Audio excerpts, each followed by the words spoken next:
J'ai jamais oublié, mon épouse et moi, on faisait notre formation théologique à Nairobi. Et puis voilà, il y a eu un moment, un quiproquo entre notre église à Kinshasa et nous, c'était 97.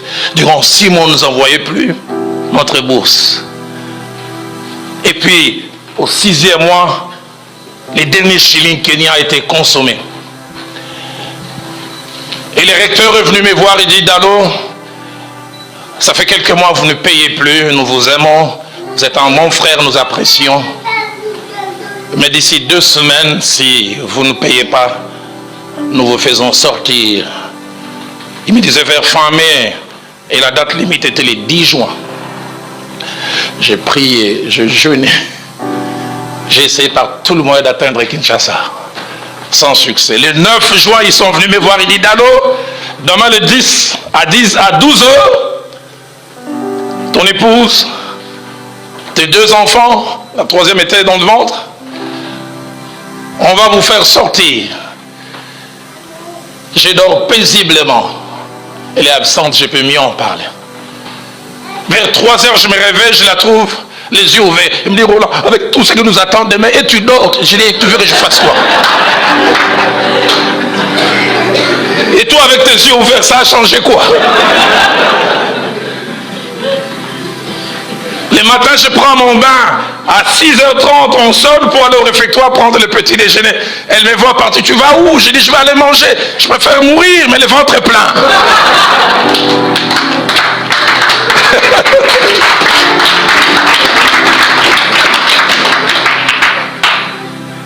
À 10h, pause café, on sonne encore. Elle me dit, Roland, tu vas où? Je dis, mais...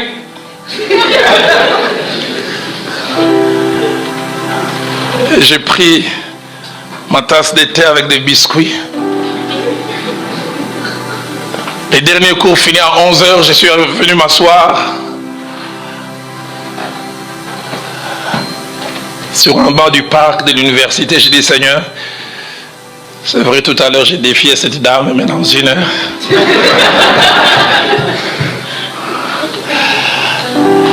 Comme quelqu'un a dit chez nous à Kinshasa, Dieu aime les suspens. Dieu aime agir souvent à -5. Quand on commence à penser aux solutions de réchange, au cas où Dieu n'agissait pas, voilà ce que je fais.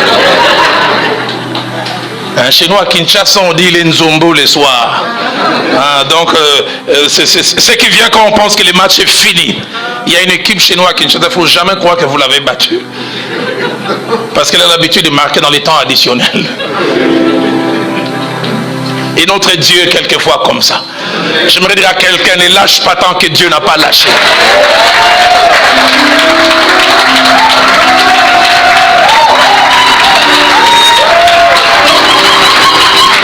Et 5 minutes avant 12 heures, 5 minutes, dis avec moi 5 minutes.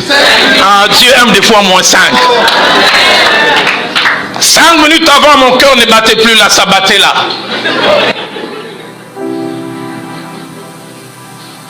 Je vois une sœur avec qui on étudiait, elle est d'origine éthiopienne, mais elle est de nationalité anglaise, qui vient me voir et dit, Pasteur Roland, Dieu m'a envoyé vers toi pour dire que tu as un grand problème. Et moi j'ai une grande solution. Je regarde, je dis, qui t'a dit que j'ai un problème? Il dit, en plus tu veux mentir. Il dit, j'étais là dans notre bibliothèque, Dieu m'a dit, ton serviteur qui est assis là a un grand problème, et toi tu as une grande solution. Subitement j'ai craqué.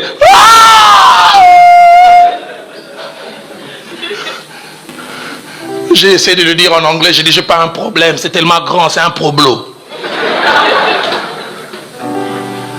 Et je lui ai expliqué, voilà les défis. Elle a pris son téléphone en 45 secondes. Quand elle a raccroché, elle dit, mon mari est d'accord, ton épouse, vos 2 enfants, venez, vous allez rester avec nous dans le quartier le plus chic de Nairobi, jusqu'à ce que les problèmes soient réglés.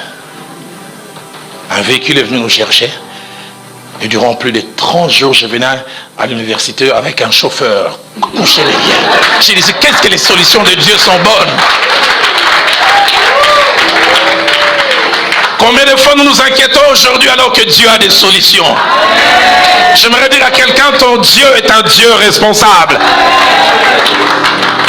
Peu de fois, pour un petit rien tu t'émeus, pour un petit rien tu veux lâcher, peu de foi. Qu'il est étonnant de gens qui ont déjà vu Dieu agir hier, douter de son action aujourd'hui et demain.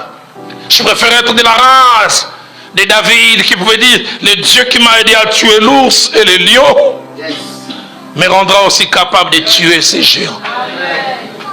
Qu'il y a des choses que Dieu a eu à faire hier pour booster votre foi aujourd'hui, mais vous éliminez cela, vous élaguez cela, faites comme s'il n'y a pas eu un passé. La petite foi, nous le voyons aussi chez Marthe, la sœur de Lazare. Dans Jean 11, verset 39, Jésus-Christ veut prendre l'initiative. Où l'avez-vous mis? Il dit, ôtez la pierre. Attention Seigneur, ça fait 4 jours. Et puis il sent, Seigneur, je connais ta capacité, mais à un niveau, les choses sont arrivées. C'est pas possible, tu aurais dû venir 3 heures après la mort. Peu de foi qui croient que le Seigneur est capable de faire à ces niveaux, mais pas à l'autre niveau. Gens qui ont une foi toute petite, que des gens qui veulent aujourd'hui souffrir pour un futur qui n'est pas encore là. Et Jésus donne une bonne leçon. Il dit, ne vous inquiétez pas du lendemain, car le lendemain prendra soin de lui-même. Et puis il ajoute, à chaque jour suffit sa peine. Les peines d'aujourd'hui sont déjà suffisantes. Toi tu viens inviter les peines de mercredi de venir déjà. Pasteur, j'ai trouvé un papa chez nous, 70 ans, tout triste. Je dis, papa Georges, qu'est-ce qu'il y a? Moi je m'inquiète, les jours où je vais mourir, est-ce qu'on va bien habiller mon cadavre? Il empoisonne son présent pour un futur qui n'est pas encore là. Celui qui a vu Dieu agir hier a facile à croire que Dieu peut agir demain. Les jours où nous serons dans la félicité céleste, je voudrais rencontrer Abraham et dire, Abraham, tu es un gaillard fantastique. Hébreux 11 au verset 8e, la Bible dit, c'est par la foi qu'Abraham, lors de sa vocation, obéit. Est parti pour un lieu qu'il devait recevoir en héritage. Mais écoutez, le plus fort est qu'il partit sans savoir où il allait. Homme responsable avec femme et neveu. Abraham, vous allez où? Quelque part. Où exactement? Abraham a quitté les connus pour l'inconnu. Il a quitté les tangibles pour l'intangible. Mais il y a l'assurance que Dieu était derrière. Cette fois, mon épouse qui n'est pas ici l'a eu. Quand elle m'a aimé, j'étais comme la terre et le monde à la création informe et vide. J'avais l'air de tout sauf celui que je suis devenu aujourd'hui. L'un de ses membres de famille, quand il m'a vu, je portais des chaussures en plastique qu'on appelait à Kinshasa, le petit frère de papa est passé ici.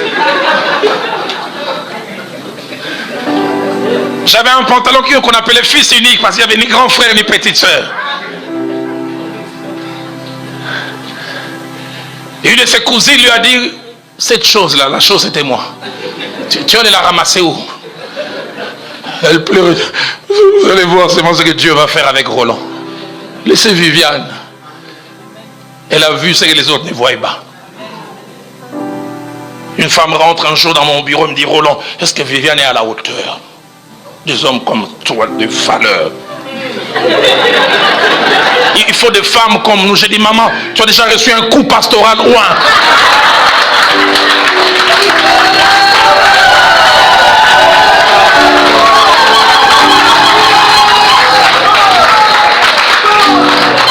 Où étais-tu quand personne ne croyait en moi? Où étais-tu quand Viviane seule avait les yeux pour voir l'invisible? Je termine un jour le culte chez nous. Je sors juste à l'entrée de l'église. Un jeune frère devant une jeune soeur. Le frère me tournait le dos. Et j'entends la soeur qui pleure. J'ai dit, c'est sûr, ces jeunes gens, ils ont fait encore des dégâts. Je m'avance, je dis, jeune homme, qu'est-ce que tu fais?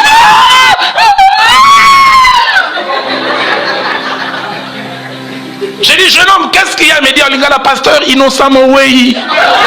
Donc quelqu'un qui n'a rien fait. J'ai dit, tu n'as rien fait, elle pleure comme ça. J'ai dit à la soeur, qu'est-ce que...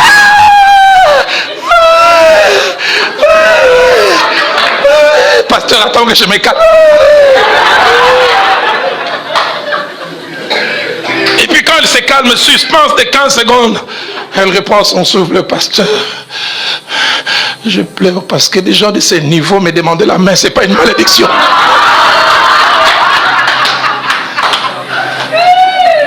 J'aime dire aux jeunes filles, c'est votre droit de dire non à un jeune homme, mais ne le minimisez pas.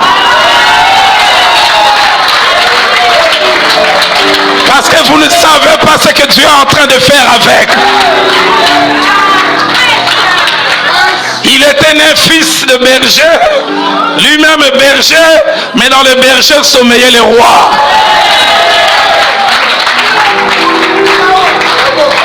Les jours où il a passé la frontière entre Canaan et l'Égypte, il avait de la boue, presque nu.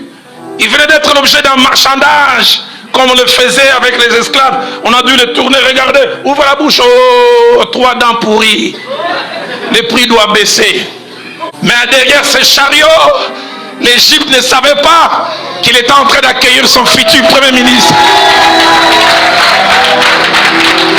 Qui n'en avait pas l'air, mais qui était. J'aimerais dire à quelqu'un, si les autres ont le droit de te minimiser, ne te minimise pas. Ma Bible m'a dit, pour tout celui qui vit, il y a encore de l'espérance. Et un chien vivant vaut mieux qu'un lion mort.